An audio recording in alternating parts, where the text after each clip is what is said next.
Hello students, welcome back. आज हम आपकी पुस्तक साराकाश का दूसरा दृश्य जो है वह पढ़ने जा रहे हैं। पहले दृश्य में हमने पढ़ा था कि समर और प्रभा की शादी हो जाती है और समर जो है वह अपनी पत्नी को देखता भी नहीं है, उसके सिर्फ हाथों को उसने देखा होता है और वह सोच लेता है कि मुझे अपनी नवविवाहिता पत्नी से एकदम दूर रहना है और मुझे सबसे पहले अपनी शिक्षा पूरी करनी है। उसके बाद क्या है, हल्के से धक्का देकर भाभी ने पीछे से किवाड़ बंद कर दिया तो समर कमरे में आ गया। उस समय प्रभा जंगले के सिर रखे खड़ी थी, जैसे खड़ी खड़ी कुछ सोच रही हो। थोड़ी देर खड़े रहकर वह पलंग पर बैठ गया। इस समय उसका दिल धड़क रहा था। वह दूसरे लड़कों की तरह नहीं है जो कि लड़कियों को न जाने क्या समझते हैं। मन ही मन दोहराता रहा, नारी अंधकार है, नारी मोह है, नारी माया है। इस समय स्टूल पर रखा पंखा अपनी झंझनाहट से अपनी उपस्थिति दर्ज करा रहा था। विवाह के अवसर पर बिजली पड़ोसी से उधार ली गई थी। समर के पलंग पर बैठते ही प्रभा ने सिर उठाकर देखा। इस तरह फिर से सिर खिड़की पर टिका दिया। वह बुद्धू की तरह पंखे को देखता रहा। धीरे से पलंग पर आड़ा ही लेट गया, मतलब तिरछा ही लेट गया। उसे आशंका हो रही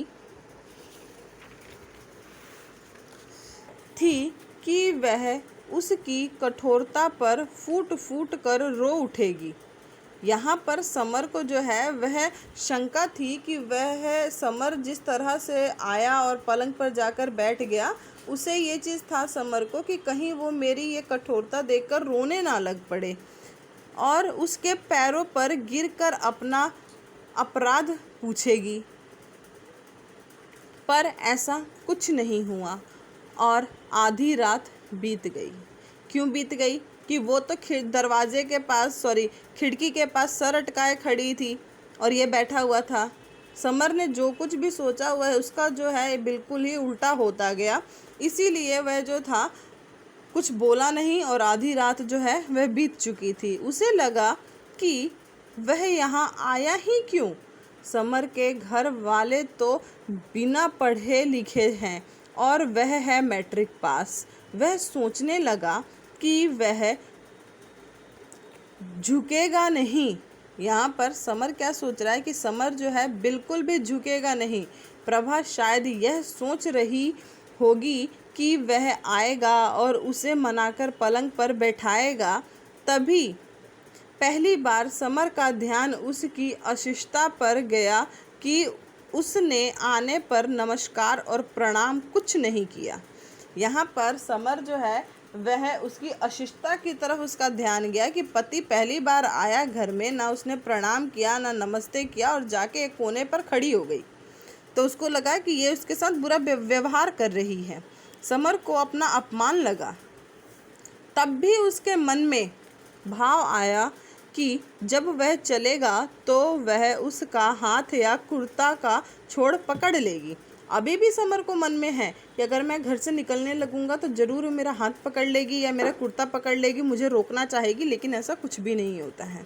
लेकिन उसने ऐसा कुछ भी भाव नहीं दिखाया। समर ने किवाड़ खोले तो उसने सिर उठाकर उसे देखा, लेकिन रोका नहीं। वह सीढ़ियाँ चढ़कर खुली छत पर आ गया। चांदनी छिटक रही थी, यानी ख़त्म हो रही थी। अब देखना है कि वह अपने इस अपमान का बदला किस प्रकार चुकाता है। इसी दिमागी उठक पटक में उसकी आंखें बुरी तरह डबडबा आई। पता नहीं किस तरह की लड़की को उसके गले में गड़ दिया है। कैसे चलेगी ज़िंदगी। अब ये चीज़ें जो हैं वह समर सोच रहा है। अपने मन की गहराई में वह सोचता रहा कि अभी उठे और बिना किसी के कहे सुने बाहर निकल पड़े तो कैसा रहेगा। कहीं चला जाएगा, कलकत्ता, मुंबई या हरिद्वार। स्टूडेंट, यहाँ पर जो है समर के मन में जो है उथल पुथल मची हुई है कि मैं जिस लड़की को शादी करा कर लाया हूँ वह लड़की ना उससे बोल रही है, ना उससे बात कर रही है, वह एक घमंडी लड़की की तरह खड़ी हो रखी है। तो इस सब चीज़ें जो हैं वह समर को जो है वो बहुत बुरी लगती हैं। उसको ऐसा लगता है कि पता नहीं किस लड़की को मेरे गले में बांध दिया है और पूरी ज़िंदगी मुझे इसके साथ काटनी है और मैं कैसे काटूँगा।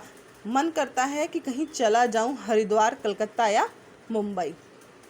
स्टूडेंट, अब शारा काश का तीसरा जो दृश्य है वह हम नेक्स्ट वीडियो में करेंगे।